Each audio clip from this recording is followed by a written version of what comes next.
Bomba explode. Nicolas Ferreira detonou geral para cima de Lula e de toda a esquerda.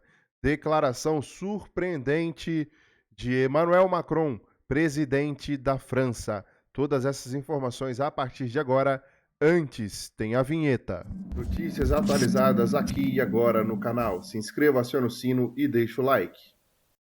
E agora que você já se inscreveu, acionou o sino, deixou o like, vamos começar vendo essa informação aqui do Bolsonaro. O ex-presidente do Brasil, Jair Bolsonaro, está internado em hospital dos Estados Unidos. Rodrigo Viga tem mais informações. Boa tarde, Rodrigo. Tudo bem, Pavinato? Boa tarde para você, para o nosso ouvinte, espectador internauta da Jovem Pan. Eu conversei com algumas fontes aí próximas ao ex-presidente da República, Jair Bolsonaro, que desde o final do ano passado está em Orlando, nos Estados Unidos, local onde, inclusive, ele foi internado nas últimas horas para exames mais aprofundados. Segundo essas fontes, Bolsonaro teria apresentado problemas na região abdominal, local bem sensível para ele, né? Afinal de contas, na corrida presidencial de 2018, ele acabou sendo alvo de um atentado, de uma facada em Juiz de Fora, em Minas Gerais, e diante desse quadro, as pessoas próximas a Bolsonaro entenderam que o melhor seria o ex-presidente ser internado para essa bateria de exames. Ele teria sido levado para o Advent Health Celebration, um hospital de referência em Orlando, nos Estados Unidos, está passando por essa bateria de exames. Eu conversei com as fontes aí próximas ao ex-presidente da República, não deram mais detalhes, até porque não sabem, né, o resultado desses exames que estão sendo realizados, mas, de uma maneira geral, essas fontes disseram que não é nada grave, não é nada preocupante, apenas uma medida preventiva, viu, Pavinato? Muito obrigado, Rodrigo. Coloca a sua opinião nos comentários. Vamos ver essa situação aqui do Nicolas Ferreira. Antes, para a gente entender todo o contexto, o Lula falou algumas coisas antes e depois o Nicolas Ferreira largou o aço para cima dele e da esquerda. Vamos dar uma olhadinha no contexto para a gente entender.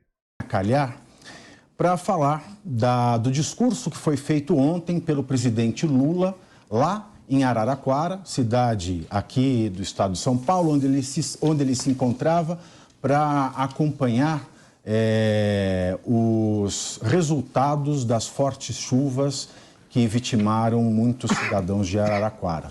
De lá, ele assinou o decreto de intervenção federal no Distrito Federal e também disse algumas palavras sobre esses atos. Ele começa, claro, é um ato grave, ele imprimiu a gravidade desses atos com exatidão, porque são atos que não devem acontecer numa democracia, mas durante essa mesma coletiva concedida, ele repetiu algumas vezes que atos como os de ontem nunca aconteceram por parte da esquerda. Vamos ouvir o que foi dito na tarde de ontem. Fizeram o que nunca foi feito na história desse país. É importante lembrar que a esquerda brasileira já teve gente torturada, já teve gente morta, já teve gente desaparecida e nunca vocês leram alguma notícia de algum partido de esquerda, de algum movimento de esquerda, invadisse o Congresso Nacional, a Suprema Corte e o Palácio do Planalto. Não tem precedente na história do nosso país.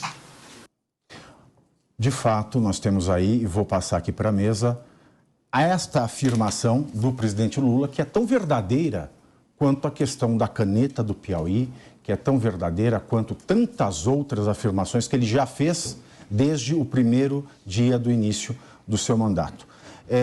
Ricardo, a gente sabe que isso é uma inverdade. A gente viu em 2006 a depredação muito similar e mais violenta, porque os funcionários estavam na casa do Congresso Nacional, pelo Movimento de Libertação dos Sem Terra, né, cujo líder, ele era secretário nacional do Partido dos Trabalhadores. De fato, eles depredaram da mesma maneira que aconteceu ontem.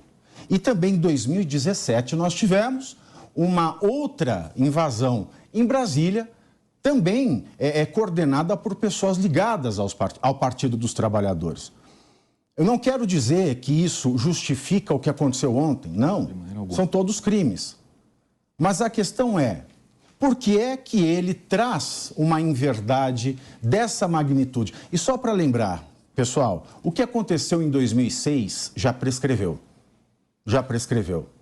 Os únicos crimes que não prescrevem no Brasil são racismo e atos antidemocráticos por grupos armados, civis e militares. Não existia um tipo penal até recentemente, até 2021.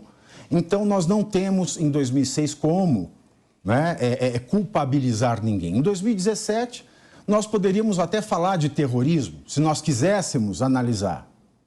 Mas isso não desculpa nem relativiza os atos de ontem. Estes devem ser investigados e devem ser investigados já no calor dos acontecimentos. Ricardo. Exatamente, Pavinato, exatamente. Então, eu acho que não se desculpa nem os de ontem, que foram crimes, nem os de 2017, que foram crimes exatamente iguais. Tacaram fogo em 3 ministérios em 2017, fogo, invadiram o Congresso Nacional, em nome de derrubar um governo legitimamente colocado lá, que era o caso do ex-presidente Michel Temer. Então, assim como ontem que aconteceu um crime que deve ser investigado e punido cada uma das pessoas envolvidas nos crimes de ontem, também se deve ser investigado e punido, porque as imagens estão aí, basta que você coloque no Google aí que vários jornais, a imprensa inteira notificou isso, e o que na época foi relativizado por alguns agentes que hoje estão no governo. Você disse tudo, Pavinato. Não há desculpa, não há nenhum tipo de relativismo aqui. Crime é crime, o de 17 e o de ontem. Coloca a sua opinião nos comentários. Vamos dar uma olhada agora no aço que o Nicolas Ferreira soltou. Contra ato de vandalismo, depredação... Vou colocar de novo aqui. Pessoal, é claro que eu sou contra ato de vandalismo, depredação do patrimônio público, mas eu tenho legitimidade para isso. Afinal de contas, eu nunca cometi nenhum ato de vandalismo na minha vida. Agora, a esquerda sendo contra isso, que moral vocês têm? Afinal de contas, não é Carlos Marighella, que é o herói de vocês, um terrorista? O Flávio Dino, que agora está dizendo contra, em 2017, quando a esquerda fez isso, exatamente no mesmo lugar, da mesma forma, ele disse que a voz do Brasil se fará ouvir. Nós temos que agora aguentar o Nicolás Maduro, que é o ditador da Venezuela, dizer que está com Lula e contra os atos de vandalismo. Inclusive, até o Boulos agora foi chamado para poder falar contra os atos de terrorismo na CNN. Olha só que incoerente, não é mesmo? Ou seja, as manifestações elas precisam ser pacíficas, ordeiras e assim que eu as defendo. Mas também devem ser respeitadas e não tratadas com deboche ou perder o mané. Então aqui repassando, eu tenho moral para poder falar isso. Você não. Eu tenho moral, você de esquerda não. Valeu. Coloca a sua opinião aí nos comentários. Vamos dar uma olhadinha aqui agora nessa situação do Emmanuel Macron. Líderes internacionais se posicionaram sobre a violenta manifestação em Brasília neste domingo. Tiago Américo por aqui com a gente. Bom comecinho de semana para você, Tiago. O que disseram por aí? Inclusive, Joe Biden se posicionou?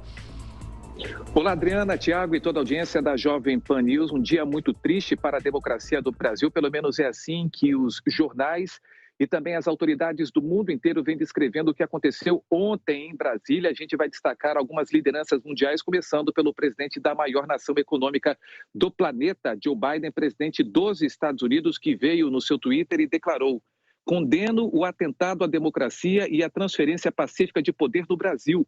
As instituições democráticas do Brasil têm todo o nosso apoio e a vontade do povo brasileiro não deve ser prejudicada.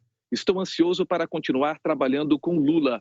Outra autoridade, líder político, no caso o presidente da França, também veio em público falar sobre o que aconteceu neste domingo em Brasília. Emmanuel Macron disse: a vontade do povo brasileiro e as instituições democráticas devem ser respeitadas e que Lula da Silva possa contar com o nosso apoio incondicional, o apoio da França, disse o presidente francês. Coloca aí a sua opinião nos comentários, se inscreva no canal, acione o sino, deixa o like e até o próximo vídeo.